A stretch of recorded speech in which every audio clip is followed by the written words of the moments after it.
fadlan subscribe saar hana ilaawin inaad gambaleelka furato. السلام عليكم ورحمة الله وبركاته. ما أنت وحرمنا إنك جاوبنا السؤال سين اسكو عتين كرا هذا هو حروا ميزان كي إننا نوصلوا سيدان أولي كرا هل كان إنك يجاوب دونا إن شاء الله أنت سنك جاوب كور وحرمنا إن الله هذا لنا ضد كرا إن ساعتين أما أوانينه هدي أدرتي إن ساعتين سيد وحلاقي بهاي سمر بدن سوب طاقة مركز درتي إن ساعتين سيد وحد لكل مدونتا مرحلة دوين أدي أدو أدك وحد جيب كبدل دونتا قاب وحد بدل دونتا خاب كله ساد ردد وواجب إن المرتام مرحلة دوين أدك وحن رجال دونا إن تكون سمري دونت إن شاء الله وحن كل جد دونا نقول إن شاء الله haddaba soo laaban 10 keena waxaan idin soo gudbi doonaa lix qaab oo aad miisaankaaga hoos u dhigi karto haddaan lambarka kood ka hormarno wuxuu noqon doonaa waa suuxii waa inaad ku quraacataa cunto ay ku badan tahay borotiinku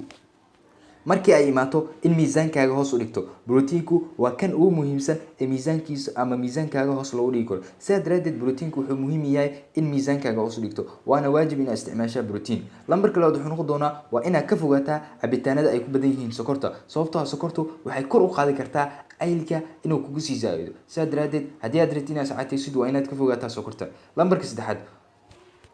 cuntadu isku day si tartiib ah inaad u cunto dadka qaar ayaad arkaysaa cuntada markay cunayaan waxay cunayaan qaab degdeg ah lama rabo haddii aad cuntadu qaab degdeg ah u cuntid waxaa laga yaabaa in caylka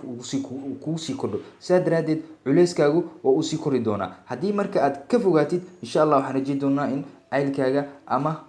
miisaankaaga uu hoos usii dhici doono lambarka afraad waa inaad heshaa hurdo dhammaystiran qofku wuxuu loo baahan yahay inuu hurdo 7 ilaa 8 saac oo kale haddii marka uu qofku hurdo 6 saac ama 5 saac ama 4 saac waxaa laga yaabaa in caylkii uu kusii kordho sidaa daraadeed waxaan rajeyn doonaa inaad hurdada aad u badsan doontid hurdada badata waxay ka mid tahay in miisaankaaga uu hoos usoo dhici doono lambarka shanaad waa in biyo badan aad cabtaa cabida biyaha waxay qayb weyn ka qaataan in miisaankaaga hoos u dhaco sidaa daraadeed marka waxaa lagaaga baahan yahay ama waxa ku wanaagsan inaad biyaha aad iyo aad u cabto sidaa daraadeed maalintii waxaa fiican inaad cabto 3 litir oo kale lambarka lixaad waa inaad